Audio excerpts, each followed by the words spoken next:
nós vamos tratar de soja, né? Na maior parte dos estados produtores, o MAPA já autorizou a semeadura da soja. E o IMET, o Instituto Nacional de Meteorologia, divulgou no começo desta semana um aviso de uma onda de calor com tempo quente e sem chuvas firmes. Então, é preciso cautela e para falar sobre a onda de calor e o calendário de plantio da soja, nós vamos conversar agora com Rodrigo Arroio Garcia, que é pesquisador e também agrometeorologista da Embrapa, nossa empresa brasileira de pesquisa agropecuária. Rodrigo, muito boa tarde, bem-vindo aqui ao nosso canal, hoje bastante movimentado aí com os temas Congresso e Supremo, mas vamos ficar focado aqui na soja.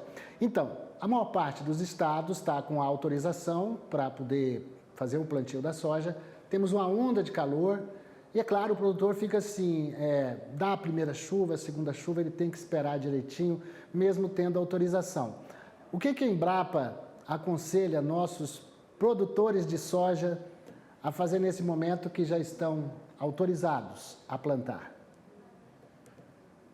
Boa tarde, Valteno. Então, devemos levar em consideração as questões técnicas, né, para diminuir ao máximo os riscos climáticos, que eles sempre vão existir, não tem jeito. Mas nada melhor do que diminuir, né, essa probabilidade de frustração.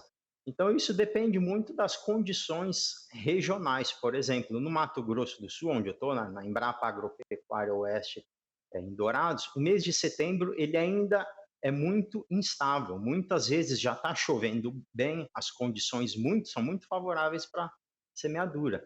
Mas em outros anos não, ainda está seco, a condição é bastante desfavorável.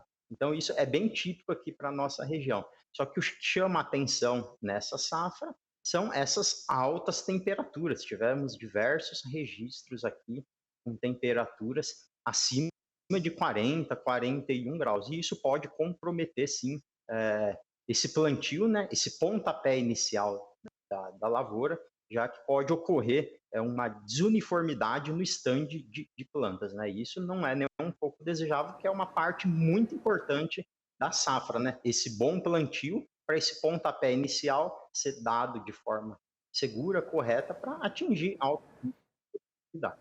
É verdade. Na verdade, nós temos o costume de ouvir, a gente que é do setor, que a semeadura, o plantio é meio caminho andado quando ele é bem feito. Eu tive aí em Mato Grosso do Sul há uma semana exatamente e eu peguei chuva pela estrada, pela rodovia, saindo aí da região de Dourados, Douradina, Amambai, indo para Campo Grande. Passei por mais de 400 quilômetros de um lado e outro da estrada, a terra pronta para o plantio. Mas, de qualquer forma, o que acontece? Quando você tem 1 a 2 chuvas, você joga semente de soja, aí dá 3 dias de sol, 4 dias num calor desse tamanho que a gente está vivendo, então acontece o quê? A semente deve praticamente cozinhar, em vez de germinar. É isso aí, é um termo assim que o pessoal usa que representa muito bem a realidade. Tem às vezes, essa umidade inicial, né, para iniciar o processo de germinação, mas está um calor muito elevado, a superfície do solo ainda tem temperaturas acima do que essas registradas, né, que a gente vê por aí, muitas vezes chega a 50 graus e a semente, ela tem vida, ou seja, isso traz muitos danos à semente, a plântula que está emergindo pode morrer, ou mesmo a semente ela já é danificada logo na fase inicial e isso, consequentemente, afeta o estande de plantas. Então, o produtor tem que ter muita cautela, ainda está cedo, né? Estamos no mês de setembro, o próprio ZARC, o Zoneamento Agrícola de Risco Climático, mostra isso muito bem, que outubro já é um mês que diminui os riscos climáticos, então é muito importante a gente ter cautela. Algumas regiões estão mais avançadas, como no Paraná, às vezes são condições específicas diferentes, por exemplo, do que está acontecendo aqui no Mato Grosso do Sul. Então, o conhecimento regional, a experiência do produtor é muito importante para ele ter cautela nesse momento decisivo. Certo, Arroio, você falou exatamente sobre isso.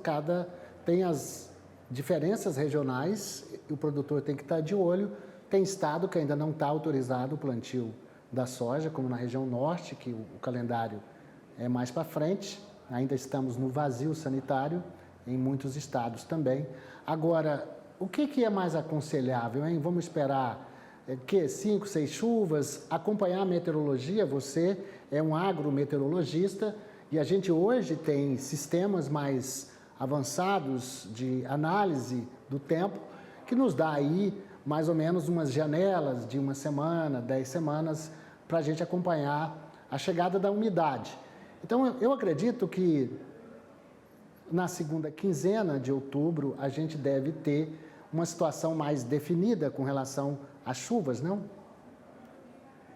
Sim, isso é uma ferramenta, uma carta na manga que o produtor tem que usar, né? Acompanhar essas previsões, principalmente essas de curto prazo, né?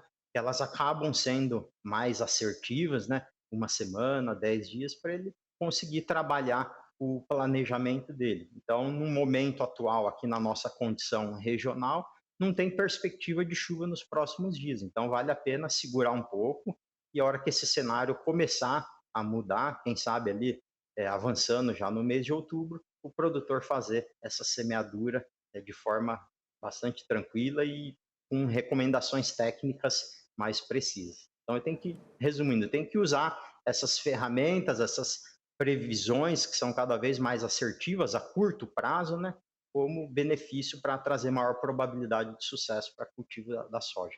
É o risco que tem o produtor rural, mas ele tem que se precaver, até porque o seguro não paga se ele não respeitar aí o calendário de plantio. Não é o risco que corre a agricultura irrigada, mas nós sabemos que a maior parte da produção de grãos do Brasil vem do centro-oeste brasileiro, centro-sul do país, em que a maior parte dessa produção é a seco, é a sequeiro, então tem que fazer corretamente.